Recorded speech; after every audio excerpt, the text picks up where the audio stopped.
에베소서 6장입니다.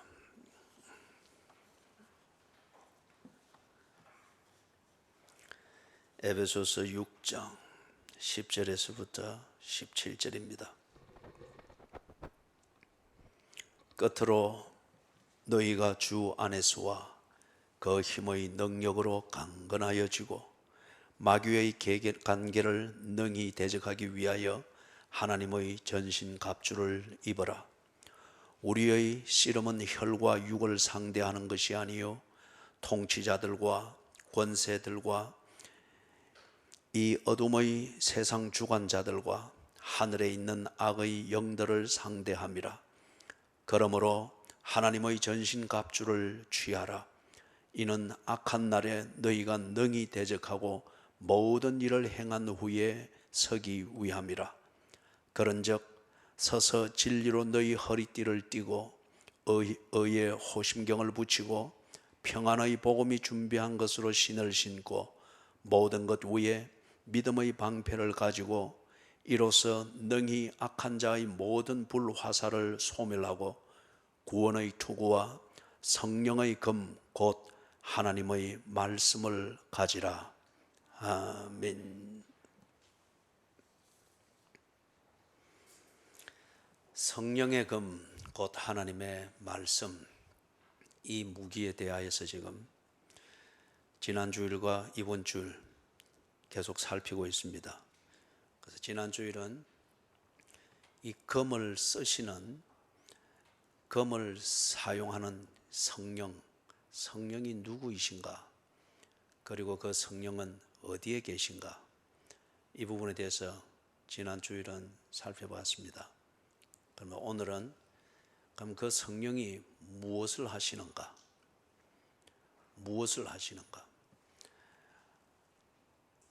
그리고 다음 주일은 성령께서 어떻게 그 일을 하시는가? 다시 말해서 성령이 오늘 보는 것처럼 무엇을 하시는가? 그 내용이 정리되어지면은 그것을 하기 위해서 성령께서 하나님의 말씀을 어떻게 쓰는가? 그것은 다음 주일날 우리가 살피게 됩니다. 지난 주일 성령이 누구이시며 그 성령은 어디에 계신가? 그것을 살폈는데 그것의 요지는 이것입니다. 성령님은 하나님이십니다. 그리고 그 성령님께서는 하나님이시기 때문에 어디에나 계십니다.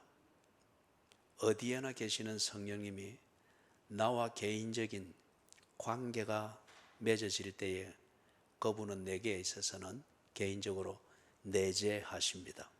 그래서 우리가 이걸 보고 내 안에 계십니다, 그렇게 말을 하죠.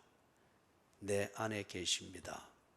자, 그래서 내 안에 계시는 성령님, 내 안에 계시는 성령님에 대해서 우리가 지난 주일날 두 가지로 정리를 했어요. 하나는 내재하신다. 그 다음에 그 내재하시는 것에 또 다른 표현이 뭐였죠? 충만하시다. 성령님이 내 안에 계시다, 내재하신다. 이것이 성립이 되기 위해서는 하나님의 자녀가 되는 이 관계가 만들어져야 됩니다. 하나님의 자녀가 되는 하나님과의 이 관계가 맺어질 때 성령님은 내 안에 계십니다. 그 다음에 성령님이 내 안에 계시면서 내가 하나님의 자녀가 됐다, 이 관계가 맺어졌으면 관계에 근거한 삶이 있어야죠. 이걸 보고 우리는 교제라고 합니다. 그래서 성령님과 깊은 교제를 가지는 것, 이걸 가르쳐 우리는 성령의 충만이라고 합니다. 성령의 충만, 이게 우리 표현이 주는 선입관적 정의, 그 개념을 가지고 성령 충만 이러니까 꼭 주준자의 물을 가지고 내 컵에 가득 따라주듯이 그런 것이 아닙니다. 성령은 하나님이라고 했죠. 성령은 영향력도 아니고 귀신과 같은 존재도 아니고, 성령은 또 내가 뭐 부르고 뭘 어떻게 해서 만들어내는 어떤 그런 무엇이 아니었습니다. 그렇기 때문에 성령 충만이라는 이 표현이 가지는 것은 뭔가 주전자에 물을 쭉 부어서 컵이 채워지도록 만드는 그런 개념이 아닙니다. 그렇기 때문에 우리가 뭘 3일 금식해서 안 되는 거 40일 금식하면 성령이 충만하게 되고 그런 식으로 오해를 해서는 안 됩니다. 성령의 충만은 성령님과 교제가 활발하고 깊어지는 것을 말합니다. 그렇기 때문에 남편이 늘 생기가 돌고 활발하려고 하면 아내 충만이어야 됩니다. 다시 말해서 아내와 밀접한 교제, 인격적인 교제, 그리고 둘이 연합하여 한 몸 되는 교제, 이게 원활하고 깊으면 깊을수록, 그리고 인격적이면 인격적일수록 그 부부는 건강합니다. 왜냐하면 서로 간에 충만하기 때문에. 이 말은 교제가 다른 게 끼일 필요가 없이 교제가 아주 밀접하기 때문에. 그래서 성령의 충만은 내 안에 내재하시는 그 성령님과 더불어서 교제가 깊이 이루어지는 것, 이걸 의미합니다. 그래서 지난 주일날 이 부분을 우리가 많이 다루었습니다. 그러면 이제 이걸 토대로 해서 오늘 그런 성령님이 뭘 하시는가? 자, 그러면은 성령이 내 안에 계신다 그런 것 같으면은, 그분이 내 안에 계시는 것 같으면은 분명히 그분이 내 안에 존재하고 내재하고 있는 증거가 있겠죠. 증거가 있을 겁니다. 그 증거가 뭐냐 하면은 딱 결론적인 표현은 이겁니다. 성령이 내 안에 계신다. 이게 지금 내 안에 여기 심장이 있고 여기 뭐 허파가 있고 여기 위장이 있고 이런 식의 의미가 아니에요. 지난주에 이 부분에 대해서는 저와 제 아내와의 관계를 두고서 많이 설명을 했습니다. 내 안에 계십니다. 그렇다고 하면은 내 안에 계시기 때문에 당연한 것은 뭡니까? 성령께서 하시는 일이 내 안에 일어나야 합니다. 다른 말로 하면 성령이 내 안에 계신다는 증거는 뭐냐? 성령께서 하시는 일이 내 안에서 일어납니다. 이게 확인될 때 성령이 내 안에 계신다, 내 안에 내재하시며 내가 성령과 교제하고 있는 것이 분명하다는 겁니다. 자, 그러면 먼저 성령이 하시는 일이 어떤 것인지 그 근본 윤곽만 정리를 먼저 해보겠습니다.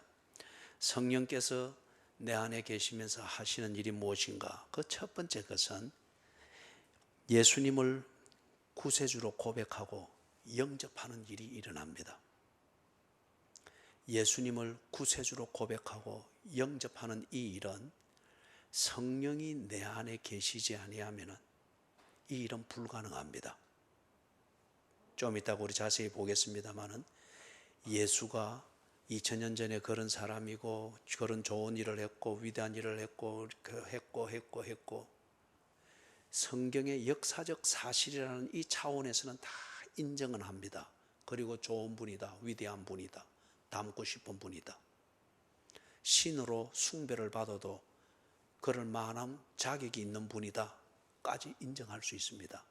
그러나 그분이 나를 구원하기 위하여 오신 메시아이시며 성육신하신 하나님이다, 이것은 그런 초월을 왜 갑자기 넘어가나 탁 논리적인 충격을 받게 됩니다. 그리고 한계에 부닥치게 됩니다. 이걸 못 넘어갑니다. 이게 자연스럽게 지극히 이게 넘어가게 되면 참 자연스럽고 논리적입니다. 이 차원까지 들어가게 되는 것은 무엇 때문에 되느냐? 성령의 하시는 일입니다. 성령은 하나님의 영이라고 했죠. 그렇기 때문에 성령이 내 안에서 나와 교제하면서 그분이 내게 말하고 보여주고 가르쳐주고 대화가 되고 이럴 때에 그분은 하나님의 영이기 때문에 내가 하나님을 알 수 있도록 해줍니다. 그렇기 때문에 성령이 내 안에 계신다 하는 이 증거는 뭐냐? 첫 번째 일은 예수가 구세주이시며 내가 그분으로 인해서 구원을 얻는다. 즉 예수님을 구세주로 인정하고 영접하는 일이 일어납니다. 두 번째는 성령이 하시는 일, 두 번째는 하나님의 자녀된 이 신분, 그리고 하나님의 자녀로서의 이 새 생명, 이것에 대한 자부심 또는 정체성이 분명히 정리가 됩니다. 예? 여러분, 우리가 가지는 자부심 또는 자존감, 그것의 근거는 정체의식이잖아요. 그죠? 내가 하나님의 자녀다. 그렇기 때문에 내가 새 생명, 즉 하나님의 자녀된 생명을 소유했다 하는 이 정체성을 딱 가지게 될 때 그 사람의 자존감이 새롭게 정리가 됩니다. 이게 일어납니다. 성령이 하시는 일이기 때문에. 그 다음에 세 번째 일어나는 일은 하나님의 자녀다운 삶, 다른 말로 말해서 그리스도인다운 삶, 이것을 추구합니다. 우리가 시편 42편에 보면은 그 기도자가 자신을 무엇에다가 비유합니까? 사슴이 시냇물을 찾아 헐떡인다. 그것에다 비유했잖아요. 이 일어나는 세 번째 일은 하나님의 자녀답게 살고자 하는 이 목마름이 있습니다. 어떤 면에서는 여러분이 참 오늘 이 예배에 나오기 위해서 어떤 분들은 금요일부터 얼마나 자기를 관리하면서 준비를 했겠어요. 그리고 오늘 일어날 때 날씨도 더 차가지고 했으니까 조짐이 조금 컨디션이 안 좋게 느껴질 때 잠깐일지 모르지만 그 일어나는 갈등이 얼마나 심각하겠어요. 그럼에도 불구하고 여러 가지를 점검을 하면서 예배를 드리러 가야 되겠다. 이거는 어떤 면에서 여러분의 목마름입니다.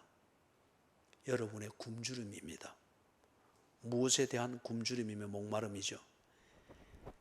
하나님의 자녀로서 아버지 하나님, 그 하나님을 더 가까이 뵙고 싶어 하고 그 하나님을 좀 더 깊이 알고 싶어 하고 그리고 그 하나님을 지금도 무언가 내가 속이 시원하도록 경험하고 싶어 하는 그런 종류의 목마름, 그 굶주림. 성령이 내 안에 계신다. 그 증거가 뭐냐? 하나님의 자녀된 삶에 대한 목마름이 있습니다. 그리고 그 굶주림이 있습니다. 그래서 제가 자주 쓰는 표현이 있죠. 회개는 누가 한다고 했습니까? 회개는 거룩한 사람이 합니다. 그래서 그 거룩한 사람이 합니다 하는 그 회개의 차원은 지금 제가 말했던 이 세 번째 차원을 말합니다. 하나님 자녀로다운 삶, 그리스도인다운 삶, 하나님 보시기에 좋아야겠는데, 하나님께 영광이 되어야 되겠는데, 이것에 대한 간절함과 그게 우리로 하여금 참 안달이 나게 만들고, 그럴 때에 하나님 앞에서 부족한 자신이 보이니까 목마른 사슴이 헐떡거림처럼 하나님 앞에서 때로 방성대곡을 하며 때로 다 위험하다고 말하는 이런 때에, 이런 상황에서는 비상식적인 그러한 결행을 여러분이 하면서 예배를 드린단 말이에요. 네 번째는 성령이 하시는 그 일, 가치관이 바뀝니다. 삶의 목적이 바뀝니다. 도덕의 잣대와 도덕의 수준이 바뀝니다. 생활 방식이 바뀝니다. 취미가 바뀝니다. 다시 말해서 내가 사는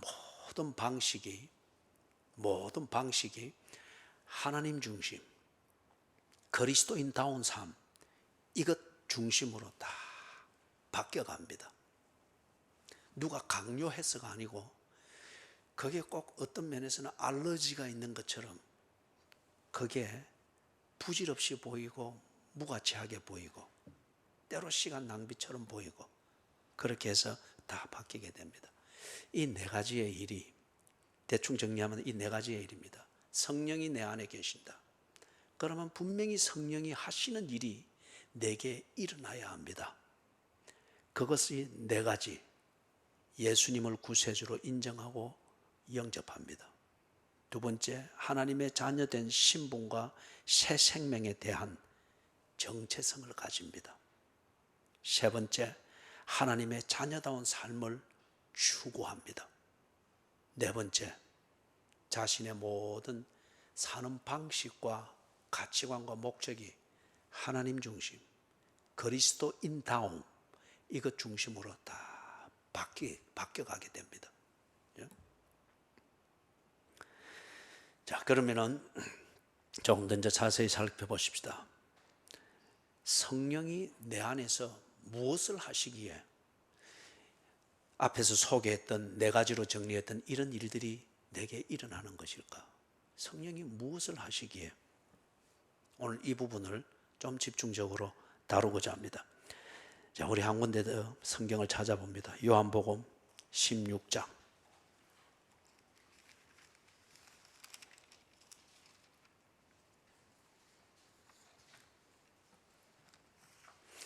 요한복음 16장 7절에서부터 11절입니다. 16장 7절에서부터 11절. 먼저 제가 한번 읽을게요. 7절. 그러나 내가 너희에게 실상을 말하노니 내가 떠나가는 것이 너희에게 유익이라. 내가 떠나가지 아니하면 보혜사가 너희에게로 오시지 아니할 것이요 가면 내가 그를 너희에게로 보내리니 그가 와서 죄에 대하여 의에 대하여 심판에 대하여 세상을 책망하시리라. 죄에 대하여라 하면 그들이 나를 믿지 아니하며 의에 대하여라 하면 내가 아버지께로 가니 너희가 다시 나를 보지 못하며 심판에 대하여라 하면 이 세상 임금이 심판을 받았습니다. 아멘.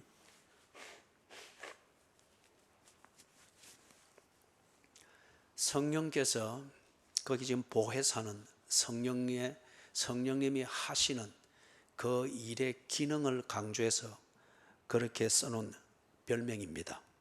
보혜사. 성령님을 말합니다. 무엇을 하시는가? 죄에 대하여, 의에 대하여, 심판에 대하여 세상을 책망하신다고 합니다. 그래서 이 세 가지 책망하시는 이유에 대해서는 거기 9절, 10절, 11절 거기에 정리를 해놨습니다. 이것을 하나씩 좀 살펴보도록 그렇게 하십시다. 성령님은 세상을 책망을 하신다. 죄에 대하여서 세상을 책망을 한다고 합니다. 죄가 무엇입니까?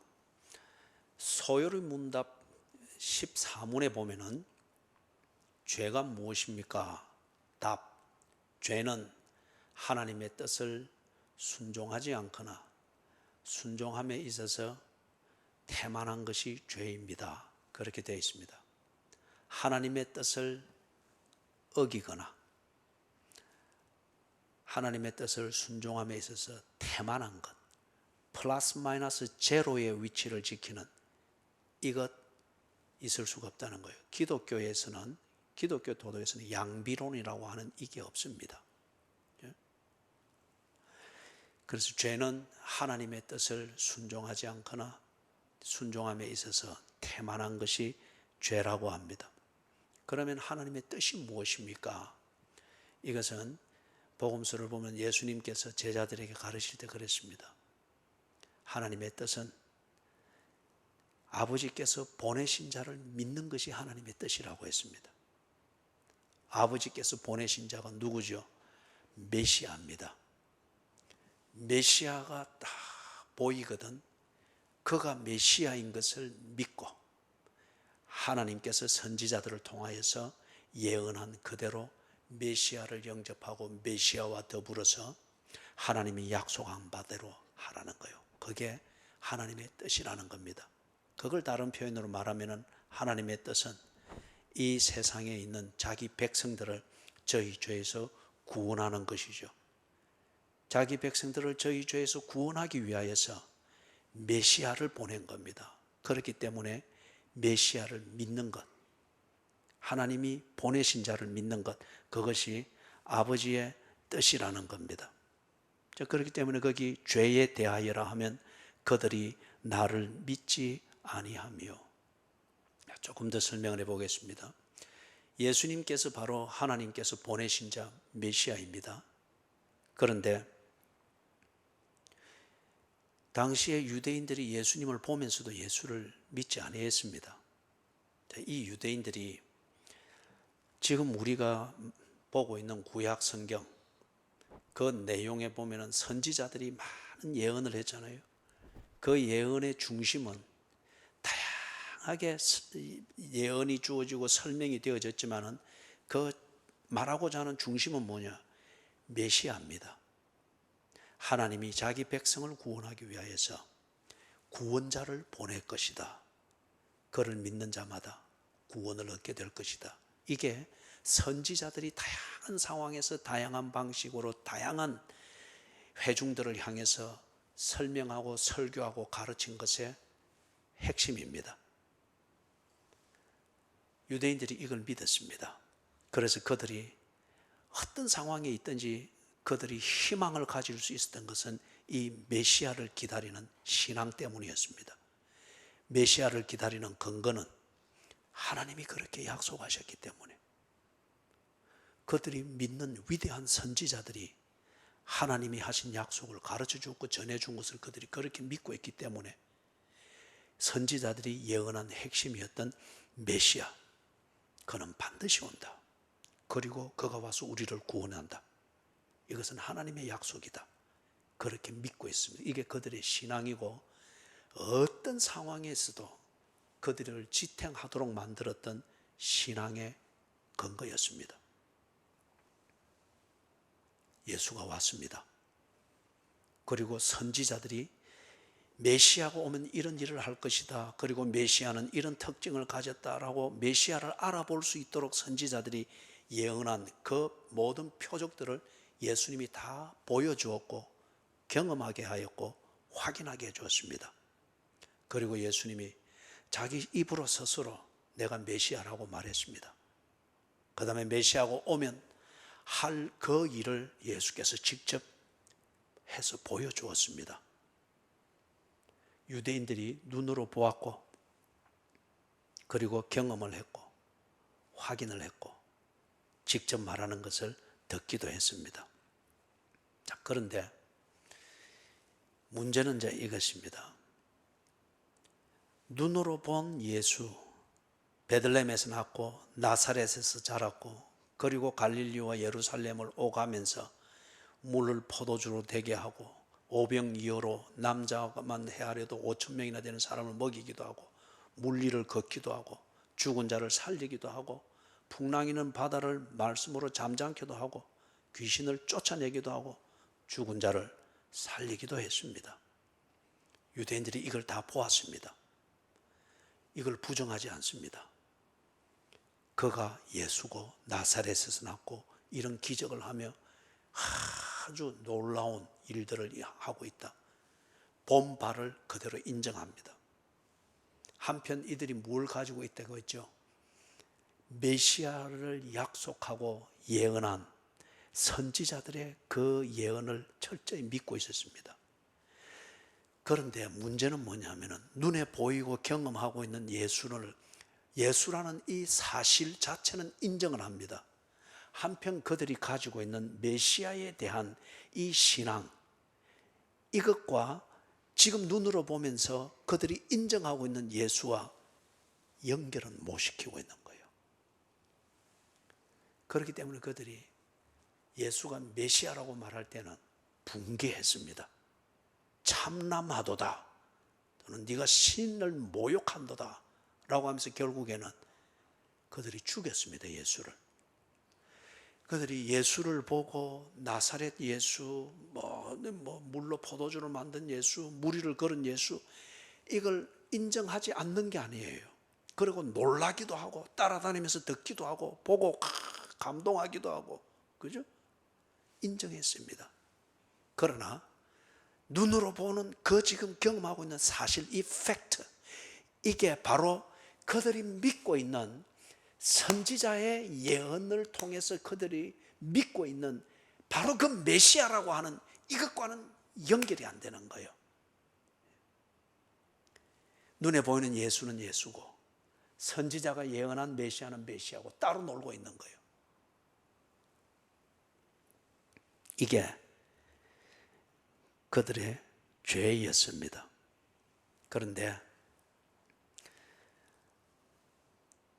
이렇게 눈으로 보고 또는 감각을 통해서 다 자기의 지성을 통해서 감정을 통해서 야, 예수 대단하다, 참 이런 분이다, 사실은 인정을 하고 있습니다. 그런데 그들의 마음에 있는 그 메시아를 기다리는 이 신앙, 이것과는 연결이 안 되는 거예요. 이 연결을 누가 하는가? 성령이 하시는 겁니다. 이 연결을. 죄에 대하여라 하면 나를 믿지 아니하며, 이것을 성령이 책망하신다고 했잖아요. 네가 지식적으로는 알고 인정은 하는데, 역사적 사실로는 인정을 하는데 왜 그 역사적 사실이 품고 있는 약속의 성취라고 하는 이 의미는 왜 인정하지 못하느냐? 성령이 이걸 꾸짖는다는 거예요. 네가 머리로 많이 알고 있고 네가 본 사실, 경험한 사실에 대하여서 경탄하고 인정하는 것, 그것이 구원받는 믿음이 아니다. 성령이 이걸 책망하는 거예요. 그러면서 네가 머리로 알고 있고 인정하고 있는, 그러나 가슴까지 내려가지 못하고 있는 이 부분에 대하여서 성령께서 일을 하신다는 거예요. 여러분, 팀 켈러라는 분을 혹시 이름을 들어본지 모르겠습니다. 아주 탁월한 변증가이기도 하고 탁월한 설교가이기도 합니다. 이분이 아주 재밌는 얘기를 했어요. 자기 처남이 아주 활달한데, 그런데 처남에게 있는 참 이 골치 아픈 버릇이, 같이 차를 탁 타면은, 팀 켈러가 이제 운전을 해서 같이 어디 가려고 탁 처남이 옆에 타면은 안전벨트를 안 맨다는 거예요. 그래서 안전벨트 안 매다가 교통경찰한테 잡히면은 바로 딱지 떼이거든요. 그래서 꼭 말을 해도 알아서 매주면 좋은데 안 매는 거예요. 그럼 안전벨트 이야기를 하면은 자기는 안 맨다는 거예요. 귀찮고, 그죠?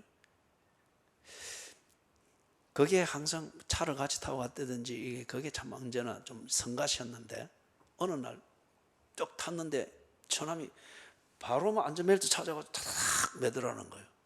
그 팀 켈러가 놀래가지고 무슨 일이 일어난 거네, 그죠? 그렇게 물어보니까 이야기를 하는데, 내 친구가 얼마 전에 교통사고를 당했다. 교통사고를 당했는데 안전벨트를 안 매가지고 교통사고를 당하면서 앞 유리를 이렇게 얼굴 채로 받고 나간 거예요. 그 얼굴에 성형수술 그 초기 단계는 200바늘을 꿰맨 거예요. 그래서 누워있는 친구를 문병하고 난 뒤에 이 처남이 쇼크를 받아가지고 바로 딱 그래서 팀 켈러가 하는 말이, 처남이 차를 타면 안전벨트를 매야 되고, 안전벨트는 만일의 경우에 안전을 지켜주고 이것까지를 다 알고 있었던 거예요. 알고 있었지만은 그 중요성에 대해서는 실감을 못했다는 겁니다. 알고는 있지만은 중요성을 실감하지 못하니까, 아는 것과 지 안전을 지키기 위해서 벨트를 매는 실전을 아는 것은 별개의 문제인 거예요. 그런데 200바늘을 꿰먹어 누워있는 친구를 보고서는, 그죠? 안전벨트의 중요성을 아는 겁니다. 그래서 알고 있는 대로 이제는 직접 하게 됐다는 거예요. 머리에서 가슴으로 내려오는 이 여행이 끝이 났습니다.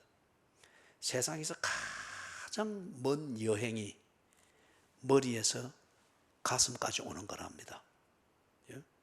알고 있는 것을 내가 인정하고, 그리고 그 의미를 새기면서 그것을 내 삶으로 만드는 것, 머리에서 가슴까지 내려오는 이 여행이 가장 먼 여행이라고 합니다. 그런데 이 팀 켈러의 처남이 그 사건을 보면서 200바늘 꿰면 그 얼굴을 보면서 이 여행을 단숨에 끝내버린 거예요. 지가 알아서 탁. 성령께서 이 일을 하십니다. 이 일을 하십니다. 어떤 사고를 통해서 보든 사건을 통해서 보든 아니면은 제3의 논리가 번뜩이면서 깨닫게 되어지든 성령께서 하시는 일이 우리로 하여금 다 경험하고 그렇게 해서 사실을 인정을 하되 그 사실을 통해서 우리에게 계시하고자 하는 것, 드러내고자 하는 가슴에 이르르도록 만드는 그 의미, 이것에 대해서는 여전히 논리의 장벽을 치든지 습관의 장벽을 치든 아니면 성격의 장벽을 치면서 이 여행을 가로막을 때 성령께서 이 여행을 가로막는 것을 뚫을 수 있는 계기를 마련한다는 거예요. 그죠? 이게 다양한 교회에 다양하게 일어나겠죠. 그러나 성령이 하시는 일은 죄에 대하여 책망하시는데 예수를 믿지 못하는 이 부분을 해결하기 위하여서 예수에 대한 사실을 알고 있을 때 그 사실을 통해서 예수가 나의 구세주 되며 나를 구원하기 위하여 오신 하나님이다, 이걸 가슴으로 받아들이고 영접하지 못하는 이 부분을 어떤 계기를 통해서든지 성령께서 연결을 시킨다는 거예요. 이게 죄에 대하여라 하면 나를 믿지 아니하며, 그리고 성령은 이 죄에 대하여 책망하러 왔다, 그렇게 말씀을 합니다. 그 다음에 의에 대하여 책망을 하신다고 하는데, 의에 대하여라 하면 내가 아버지께로 가니 너희가 다시 나를 보지 못하며, 이렇게 되어 있습니다. 자, 여러분, 예수님 당시에 이 유대인들 같으면은 제자들도 초기에는 그랬죠. 예수님을 눈으로 보았습니다. 그리고 예수님을 직접 경험했습니다. 같이 밥도 먹고 길도 걷고 그리고 같이 노숙하기도 하고, 그죠? 예수님이 말하는 것도 듣고 예수님을 전방위적으로 경험을 했습니다. 그 다음에 예수님을 신뢰했습니다. 교제가 쌓여갈 때 그분에 대한 팩트를 신뢰했고, 처음에는 그 팩트를 신뢰하면서 그 팩트를 통해서 그분이 전달하고자 하는 의미, 이런 걸 우리 인간관계로 치는 것 같으면은 처음에는 악수하고 그 다음에는 밥 먹고 이런 교제를 하는 가운데, 이 사람은 의리가 있구나, 이 사람은 심지가 곱구나, 의미를 깨달아가면서 이제는 소울메이트가 되어가는 거잖아요. 그죠? 그것처럼 이 제자들이나 거기에 있던 사람들이 예수를 그런 면에서 믿게 되었습니다. 그래서 그분이 하는 설교도 바리새인들이나 회당장이 하는 설교보다 더 신뢰하면서 믿고 그럴 정도까지 됐죠. 그러면서 심지어는 나중에 고백했습니다. 주는 그리스도시요 살아계신 하나님의 아들이십니다. 그리고 십자가에 죽으시다가 부활한 뒤에 도마같이 늘 의심하던 도마가 참 머리에서 가슴까지 내려오는 이 여행이 참 오래 걸렸잖아요. 그죠? 그래서 이 마지막 장벽이 뭐였습니까? 장애물이 여전히 과학적이었죠. 내 손으로 직접 만져보지 않고는, 즉 실험해서 증명되지 않으면 내가 못 믿는다. 머리에는 딱 예수를 인정하고 있는데 가슴까지 못 내려오는 것은 여전히 자기가 가지고 있는 과학적 사고라는 이 장벽을 자가 당착이었습니다. 그런데 부활하신 예수가 도마를 만나고 그 다음에 도마에게 도마의 방식대로 예수를 실험해 보게 했죠. 보아라. 그러고 도마가 어떻게 했습니까? 그대로 꿇어앉았죠. 나의 주이시며 나의 하나님이시니이다 고백했습니다. 그런데 그로부터 40일이 지난 뒤에 예수님이 성천하여 하늘로 가셨죠. 사도행전에 나오는 것처럼, 그죠? 성천하여 하늘로 갔습니다. 그러면 이제 문제는 뭐예요? 예수를 직접 보고 같이 경험하고 같이 먹고 그 다음에 예수님을 깊이 알아가면서 신뢰하고 믿게 되고 그 다음에 그분이 구세주인 것을 고백하는 신앙 고백까지 가지게 됐어요. 그런데 바로 그렇게까지 만들어질 때까지 눈앞에 있었고 함께 있었던 예수가 눈에서 안 보이게 되었습니다. 경험도 할 수 없고 만질 수도 없게 되었습니다. 그들에게 남아있는 것은 예수님과의 관계와 그 관계의 근간 믿음만 남아있습니다. 자신의 믿음만 남아있는 거예요. 자, 이렇게 되면서 많은 초대교회 교인들이 막 흔들렸죠. 예수는 안 보이고 예수에 대한 관계와 믿음만 가지고 있는데 이제 눈에 보이고 자기들의 마음을 휘비고 파고 들어오는 것들이 새로운 경험들을 막 하게 하는 것들이 막 도전해 온단 말이에요. 그러니까 눈에 보이는 대로 경험하여 느끼는 대로 그들이 기울어지기를 시작했습니다. 예수에 대한 관계와 믿음은 예수는 안 보이고 자기만 지금 가지고 있는 거예요. 그런데 지금 눈에 보이는 대로 자꾸 기울어지고 치우쳐져 가고 있단 말이에요. 그러다 보니까 어떤 현상이 일어났습니까? 하나님과의 관계를 무시하기를 시작했습니다. 그래서 눈에 보이는 대로 갔고 느끼는 대로 가려고 했고 그 다음에 내 감정을 건드려주는 대로 갔습니다. 그리고 충동대로 갔습니다. 하나님과의 관계를 당연히 무시하게 되었고 그 다음에 하나님의 자녀된 신분, 그리스도인됨의 이 정체성, 이것을 별것 아닌 것처럼 여겼습니다. 그죠? 그래서 이런 경험이 있을 때 그것에 대한 반응을 만드는 재미, 그 다음에 이런 유혹이 있을 때 그것을 내 것으로 만들고자 하는 그런 모험하는 짜릿한 그런 재미, 그런 것 저런 것 다 건드려 보려면은 정체성이란 이것은 버려야 됩니다. 정체성, 정체의식이라고 하는 건 일종의 심지잖아요. 그죠? 심지 하나에 탁 새겨져 있으면은 바람 못 피우죠. 한눈 못 팔죠. 그죠? 그런 재미 자꾸 보려고 하면은 심지를 싹 빼버려야 된단 말이에요. 그러니 이 사람들이 눈에 보이고 경험하고 그래서 믿게 되어지고 나 심지어는 고백까지 하면서 다 예수님과 관계가 맺고 믿음을 딱 가지게 된 이 사람들이 예수가 쑥 안 보이고 자기들만 남게 되었고 말이에요. 예수가 어디 간지는 알고 있습니다. 그런 과정이 어떤 의미인가도 알고는 있어요. 그런데 안 보이니 눈에 보이는 것, 이것 중심으로 슬슬 움직이다 보니까 예수와의 관계, 하나님 자녀된 신분, 이것을 무시하면서 또는 아무것도 아닌 것처럼 이렇게 저렇게 흔들리는 거예요. 자, 여기서 간단하게 정리하면 이런 겁니다. 하나님의 자녀됨을 확신하는 것 있잖아요. 나의 주시며 나의 하나님이시니다. 주는 그리스도시요 살아계신 하나님의 아들이시니다. 고백이잖아요. 그래 하면서 예수님과 관계를 맺으며 하나님의 자녀가 된 거잖아요. 이게 뭐냐면은 의입니다. 그래서 이걸 우리의 눈높이에 속된 표현으로 말하면은 의는 무엇입니까? 하나님과 같은 편이 되는 겁니다. 하나님과 같은 편이 됐다. 내가 하나님의 자녀가 되었다. 그리스도인이 되었다. 하나님과 관계를 맺은 이런 사람이 되었다. 하나님의 편이 된 거잖아요. 하나님의 자녀가 됐는데 이게 의입니다.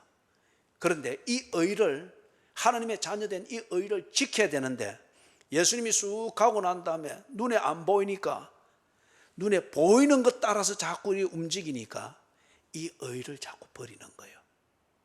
그래서 지금 여기서 하는 말이 의에 대하여라 하면 내가 아버지께로 가니 너희가 다시 나를 보지 못하리라.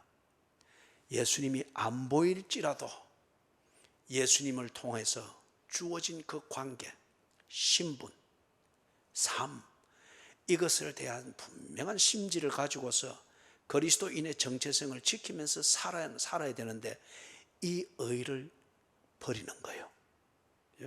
그런데 이것을 지킬 수 있도록 예수님이 눈에 안 보인다고 예수님이 없는 게 아니다 말이에요.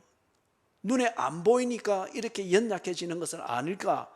예수님께서 말씀한 대로 보혜사, 즉 성령을 보내주셨다는 거잖아요. 그래서 이 성령께서 이 의를 저버리지 못하도록 도우신다는 겁니다.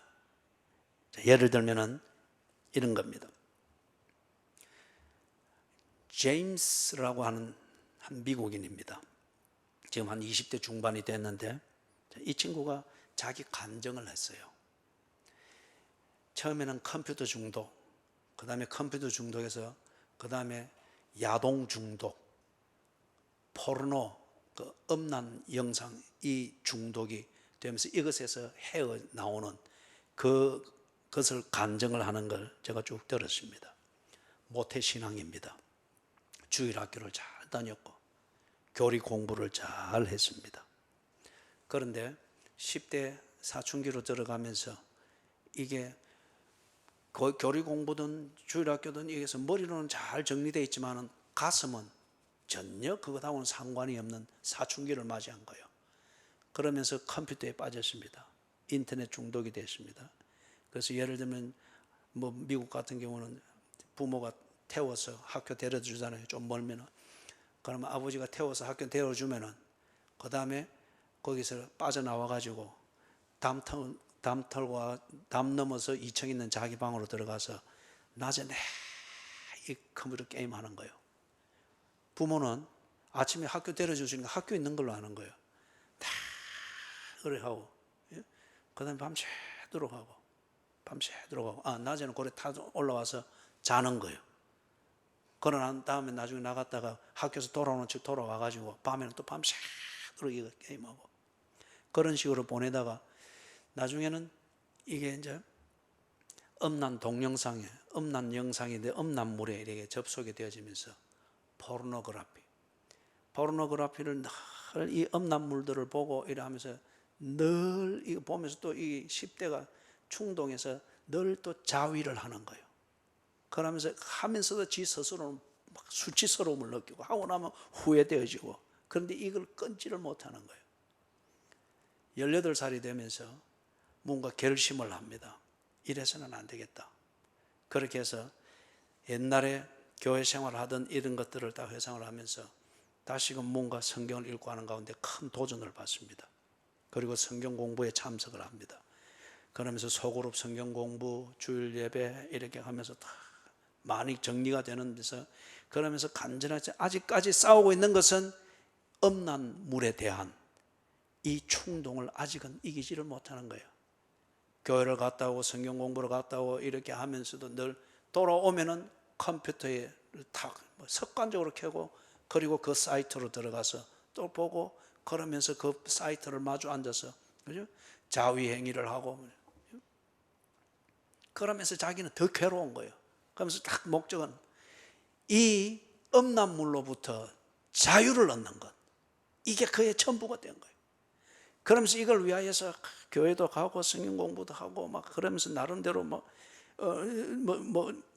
격려도 받고 혼자서 이래 좀 정리도 되고 하지만은 그러나 돌아오면 똑같은 거예요. 이것으로부터 자유해야 하는데 라고 하면서 여전히 지는 노예가 되어서 그렇게 하고 있는 거예요.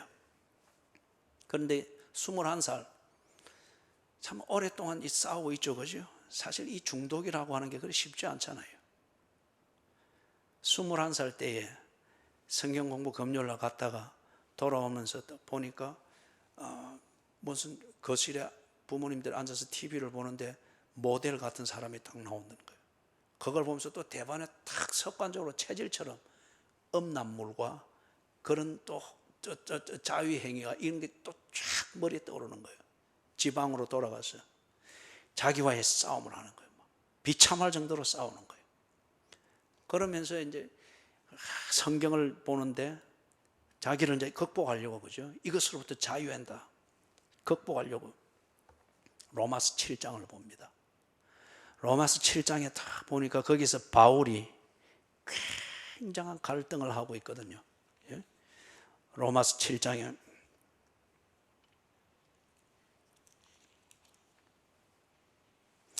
7장 25절 24절, 25절, 22절부터 봐야 되겠군요. 내 속 사람으로는 하나님의 법을 즐거워하되 내 지체 속에서 한 다른 법이 내 마음의 법과 싸워 내 지체 속에 있는 죄의 법으로 나를 사로잡는 것을 보는도다. 오호라, 나는 공고한 사람이로다. 이 사망의 몸에서 누가 나를 건져내랴. 우리 주 예수 그리스도로 말미암아 하나님께 감사하리로다. 그런즉 내 자신이 마음으로는 하나님의 법을, 육신으로는 죄의 법을 섬기노라. 자기가 싸우고 갈등하고 있는 이걸 바울도 그렇게 하고 있는데, 그런데 자기가 싸우고 있는 이게 지금 뭔가 초점이 잘못된 거예요. 자기가 보니까 자기 딴에는 이 음란물로부터, 그리고 음란물을 보면서 이는 늘 자위를 하고 하면은 이것으로부터 자유하는, 이렇게 회복이라 생각하면서 이것으로부터 자유한 것, 여기에 집중을 했는데, 그런데 딱 보니까 바울이 고민하고 갈등하는 이것은 보니까 그 자유가 아니고 뭔가 도덕적으로 자기가 정리되어지는 이게 아니고, 근본적인 문제는 지 중심, 지 마음이 부패했기 때문에 하나님의 법을 행하기를 원하나 여전히 육체의 법을 따라가는 이 노예된 삶을 살고 있더라는 거예요. 이걸 다 깨달은 거예요. 이것으로부터 자유할 수 있는 어떤 도덕적 성숙이 아니라 나의 이 부패한 마음, 음란을 좋아하고 그런 기회만 있으면 갈등하면서도 그것을 즐기려고 하는 이 체질을 만드는 이 내 중심, 내 마음이 바뀌어야 되는 거구나. 이게 부패해 있는 상태에 있어서는 아무리 내가 자유를 추구한다 할지라도 이것은 명분일 뿐, 그 명분 아래에서 나는 여전히 이것을, 어두운 것을 즐길 수밖에 없겠구나 깨닫는 거예요. 이 마음을 누가 바꿀 수 있겠는가? 오호라, 이 사망의 몸에서 누가 나를 건져내랴. 드디어 이 기도에 이런 거예요. 그날 밤에 그가 바뀐 겁니다. 이 제임스가 바뀐 거예요. 이 구절을 읽으면서 하나님 앞에 도움을 구했다는 거예요. 그 전까지는 지가 나름대로 몸부림을 치면서 이것으로부터 자유할 것이다 막 의지를 가지고 막 그렇게 했는데, 지가 이미 부패해 있으니 그게 안 되는 거였어요. 무릎을 꿇고 그 밤에 하나님 앞에 간절히 기도하며 도움을 구했다는 겁니다. 내 마음을 바꿔주십시오. 이 제임스의 간증에서 그날 밤 자기는 거듭났다는 거예요. 그날 밤 자기는 거듭났다는 거예요. 정말 부패한 마음, 음란을 좋아하는 그 체질을 만드는 이 부패한 마음, 이것이 빼내지고 성령이 자기의 심정을 새롭게 창조해 주셨다. 그러면서 그때부터 21살 그때부터 그날 밤 이후로부터는 음란물이 보기가 싫더라는 거예요. 드디어 컴퓨터로부터도 다 정리가 되어지고 그렇게 체질처럼 되더라는 거예요. 지금은 자기와 같은 그런 10대를 겪고 있는 컴퓨터 중독자들, 음란물 중독자들, 이런 청소년들을 위하여서 교육하고 캠페인하고 복음 전하고 이 일에 지금 몰입을 하고 있는 거예요. 자기가 그 어두운 시절을 그래서 그 아까운 세월을 다 보냈기 때문에 그들에게 이 일을 하고자 하는 거예요. 사랑하는 여러분,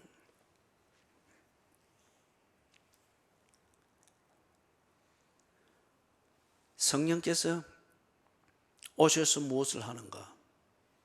첫째, 죄에 대해서 세상을 책망하고, 둘째, 의에 대해서 세상을 책망한다.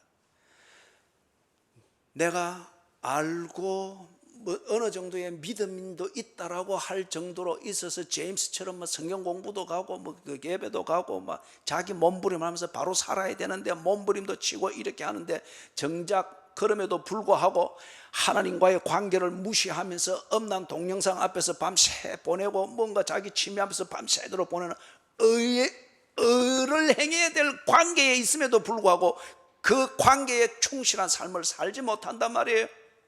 이걸 해결할 수 있는 게 우리의 힘으로 되는 것도 아니고 도덕적 성숙으로 되는 것이 아니다는 거죠. 성령께서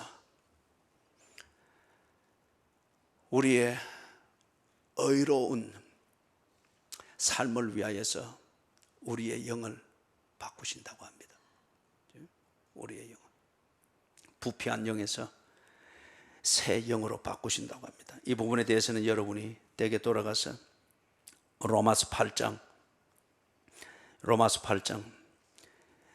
그 전반부를 쭉 8절에서부터 특히 17절을 쭉 읽도록 하십시오.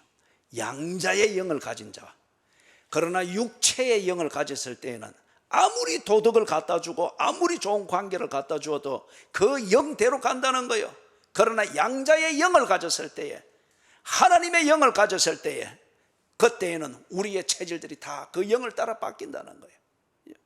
그걸 지금 로마서 8장 8절에서부터 17절에서 말씀을 하고 있습니다.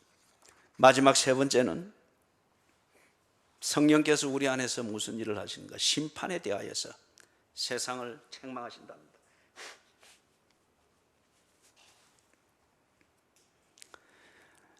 요한복음 16장 11절을 보면은 심판에 대하여라 하면 이 세상 임금이 심판을 받았습니다.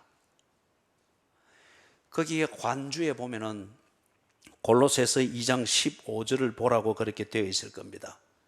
골로새서 2장 15절에는 이렇게 되어 있습니다. 통치자들과 권세들을 무력화하여 드러내어 구경거리로 삼으시고 십자가로 그들을 이기셨느니라. 요한복음 16장 11절에서 이 세상 임금이 심판을 받았다고 하죠. 그 이 세상 임금은 골로새서 2장 15절을 보니까 통치자들과 권세들 그리고 십자가에서 패배시킨 그런 세력들이라고 합니다. 그러면 누굽니까? 사탄입니다. 사탄의 졸개들, 마귀의 세력들입니다.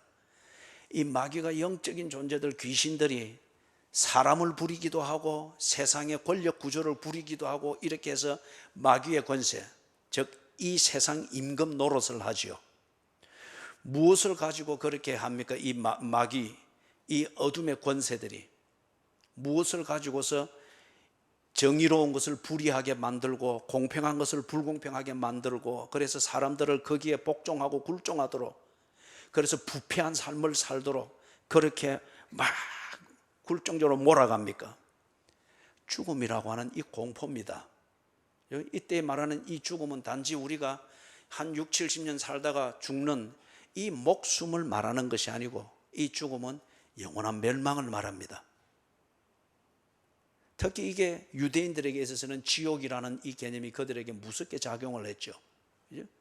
그래서 그들은 모든 것을 지옥으로 몰아넣었죠. 꼭 신천지가 말하듯이 그들이 말하는 14만 4천이든지 영생이든지 이것은 결국 뭘 말하기 위한 거, 무엇을 위협하기 위해서 만든 그 미끼입니까? 지옥 형벌입니다. 지옥 형벌입니다.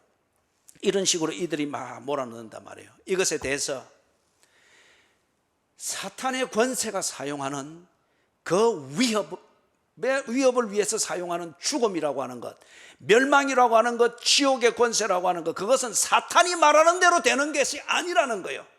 지옥 그 형벌은 사탄이 주관하는 것이 아니라는 겁니다. 그런데 수많은 사람들이 이 인류가 그 위협 앞에서 그것에 굴종하여 가지고 그냥 사탄의 종로로 타는 겁니다. 심지어는 의를 행해야 될 하나님의 자녀임에도 불구하고 눈에 안 보이는 예수보다는 눈에 보이는 사탄의 졸개 노릇하는 세상의 권세자들의 이 위협과 그 감각으로 느낄 수 있는 그들의 위협 앞에서 그것 때문에 불이익을 당하거나 불행을 당하지 않기 위해서, 그래서 굴종적이 되다 보니 의를 행하지를 못하는 거예요. 하나님의 자녀답게 살지를 못하는 거예요. 예수께서 오셨습니다. 보아라, 정말 사탄이 지옥을 통치하는지, 정말 사탄이 말하는 죽음이라고 하는 것이 너를 압도하는지 똑똑히 보아라. 예수께서 사탄과 결전을 벌였습니다. 사탄이 십자가 위에서 결전을 하자 했습니다. 예수께서 올라갔습니다. 결전을 벌였습니다. 예수가 지는 것 같았습니다. 십자가에서 죽었습니다. 그러나 예수께서 3일 뒤에 부활하셨습니다. 영생하는 몸으로 부활하셨습니다. 죽음이라고 하는 이것을 가지고서 지옥 형벌인 것처럼 올가매면서 위협하고, 그래서 세상에 임금 노릇하면서 후리던 이 사탄의 권세와 그들의 허울을 낱낱이 드러내었습니다. 그들은 애초부터 거짓말장이요, 그렇게 말하지 않습니까? 거짓말인 것을 드러내버렸습니다. 심판하셨다는 겁니다. 심판하셨다는 겁니다. 사탄은 거짓말장이요, 사탄의 부림을 받는 통치자들과 권력자들, 그 세력들이 무언가를 감각적으로 위협을 하고, 그래서 벌을 받은 것처럼, 불행을 당하는 것처럼 그렇게 말하나 그것이 아니라는 겁니다. 예수께서 이것을 십자가 위에서 다 드러내어 버려서 수치 가운데로 떨어뜨려 버렸다고 합니다. 사랑하는 여러분, 고린도전서 15장 56절에서부터 58절, 사망아 너의 승리가 어디 있느냐? 사망아 네가 쏘는 것이 어디 있느냐? 사망이 쏘는 것은 죄요, 죄의 권능은 율법이라. 우리 주 예수 그리스도로 말미암아 우리에게 승리를 주시는 하나님께 감사하노니, 그러므로 내 사랑하는 형제들아, 진실하며 흔들리지 말고 항상 주의 일에 더욱 힘쓰는 자들이 되라. 이는 너희 수고가 주 안에서 헛되지 않은 줄 알미라.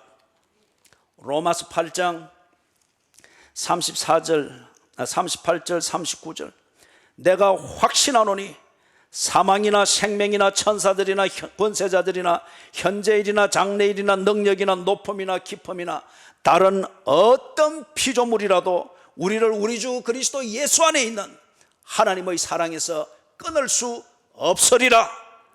요한복음 5장 24절에서 진실로 진실로 내가 너희에게 이르노니 내 말을 듣고 또 나 보내신 이를 믿는 자는 영생을 얻었고 심판에 이르지 아니하나니 사망에서 생명으로 옮겼느니라.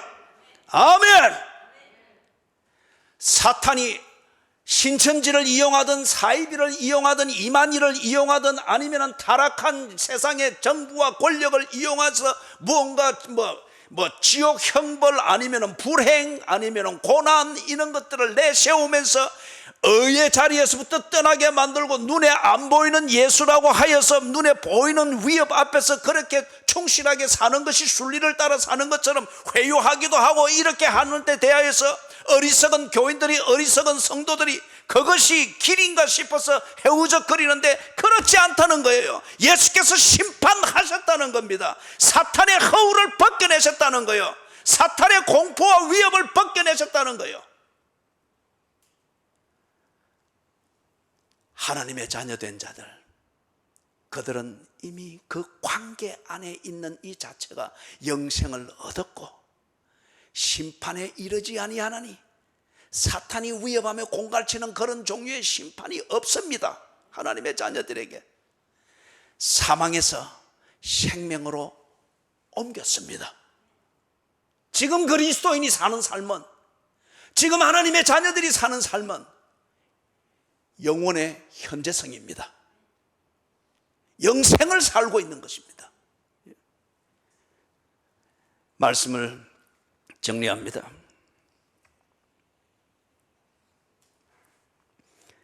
성령께서 우리 가운데에서 하시는 그 일, 무엇을 하시는가? 세 가지를 보았습니다. 죄에 대하여, 의에 대하여, 심판에 대하여 세상을 책망하신다고 했습니다. 죄에 대해, 죄는 무엇이었습니까? 예수를 구세주로 믿지 않는 것입니다. 예수에 대한 팩트는 인정하고 많이 알고 인정하고 역사적 사실은 인정하되 가슴까지 내려가지 않습니다. 그가 약속의 성취로 오셨구나, 하나님의 구원이구나, 이 고백이 안 되는 거예요. 이것이 죄입니다. 이것에 대해서 성령께서 가슴까지 내려갈 수 있도록 연결을 시킨다고 합니다. 성령이 내 안에 있는 증거입니다. 그 다음에 의에 대하여 책망하신다. 하나님의 자녀이면서도 불구하고 하나님과의 관계를 무시하고 하나님의 자녀된 신분과 자존감을 때로는 무가치하게 여기면서 눈에 보이는 대로 하고 싶은 대로 감각적으로 살려고 합니다. 이것에 대하여서 성령께서 우리를 도우십니다.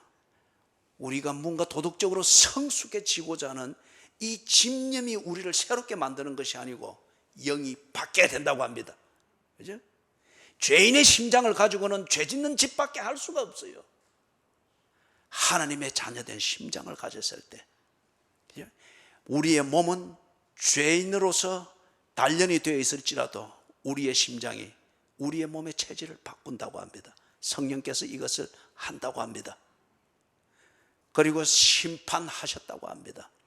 더 이상 눈에 보이는 것, 감각적인 것, 이것을 이용해서 사탄의 권세, 이것에 졸개 노릇을 하는 권력이나 통치자들이나 문화나 어떤 감각적인 것이나 어떤 이런 것들을 가지고서 우리를 위협하고 올가매고 그리 안 될 때에 불행하고 지옥 가고 어떻게 한다 하는 이것에 대하여서 보기 좋게 그것은 위협이고 공갈이고 거짓말일 뿐 사실이 아니다고 하는 것을 예수께서 십자가 위에서 증명해 보이셨다고 합니다. 그래서 그 심판을 통하여서 하나님의 자녀는 영생을 얻었고 심판에 이르지 아니하나니 사망에서 생명으로 옮겼느니라 공표하셨고 드러내 보여주셨다고 합니다. 그렇다면 이것을 다른 말로 정리를 하면은 성령이 일하신 결과 우리에게 일어나는 일이 무엇인가? 세 가지 부분에 대한 확신입니다. 이 확신이 내게 일어나고 정리되어 있고 이게 내 삶의 중심을 이루고 있다고 하면은 성령은 내 안에 계시는 것이 분명합니다. 첫 번째 확신, 구원자가 누구인가를 나는 분명히 알고 있습니다. 구원자, 예수가 여러분의 구원자인 것을 분명히 알고 확신한다고 하면은 성령이 여러분 안에 계시는 겁니다. 두 번째, 하나님과의 관계에 대하여서 분명한 확신이 있습니다. 내가 바다 끝에 새벽 날개를 치며 바다 끝에 자리를 펼지라도 그래서 죽을 맛 속에서 다른 것이 안 보이는 그 지경에 있을지라도 삶이 나를 그렇게 지치게 만들 뿐 나는 누구인가? 하나님의 자녀이다. 오늘 하나님의 자녀로서 내가 지금 삶의 좌절을 맛보고 있다. 이 확신입니다. 하나님의 자녀에 대한 확신, 하나님과의 관계에 대한 확신. 세 번째 확신은 뭐냐? 생명의 실제에 대해서 확신이 있는 겁니다. 다른 말로 해서 나는 지금 영생을 살고 있다. 하나님이 주신 영생, 심판에 이르지 아니하는 영생, 사망에서 생명으로 옮긴 바로 이 영생의 삶을 나는 지금 살고 있다. 그렇기 때문에 지옥에 가느니 불행해지는 이 자체로서 불쾌하지만은 이 자체로서 내 삶이 흔들리는 것은 아니다 말이에요. 세 가지의 확신입니다. 구원자가 누구인가? 분명한 확신이 되어 있습니다. 두 번째, 하나님과의 관계에 대해서 분명히 확신이 되어 있습니다. 세 번째, 생명의 실제.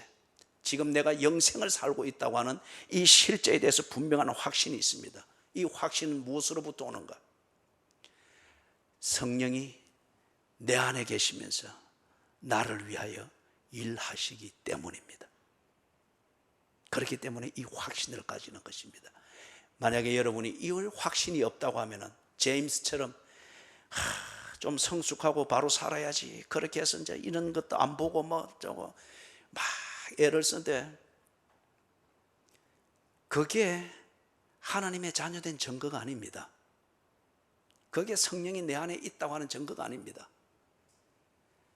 성령이 내 안에 있으면 내가 하나님의 자녀되고 그리스도인으로 산다고 하는 이 분명한 증거는 무엇이냐? 확신입니다. 확신. 예수가 나의 구세주이신 것을 믿는 확신. 내가 하나님의 자녀인 것을 분명히 믿는 확신. 내가 지금 사는 것은 심판으로부터 자유케 되어진 영생을 살고 있다고 하는 이 분명한 확신. 이 확신이 있을 때 여러분은 성령과 함께 살아가고 있는 그리스도인입니다. 사랑하는 하나님 아버지, 여기에 아직 머리에서부터 가슴까지 이르는 그 여행을 마치지 못한 사람들이 있으면 오늘 말씀을 통하여 우리에게 가르쳐 주신 대로 그 여행을 마칠 수 있도록 도와주시옵소서. 머리로는 알되 가슴으로는 인정하고 고백하지 못하는 이 안타까움을 성령이여 풀어주시옵소서. 그리고 하나님, 성령을 덜 먹이면서 오도하고 장난질하는 사탄의 관계에 더 이상 넘어가지 않게 해주시옵소서. 내게 있는 확신, 이 확신이 성령이 나를 위하여 일하신 증거인 것을 분명히 믿게 해주셔서 예수께서 심판하신 사탄을 더 이상 신경 쓰지 않게 하시고 물리치면서 그리스도인의 삶을 살아내게 해 주시옵소서. 예수 그리스도의 이름으로 간절히 기도드리옵나이다. 아멘.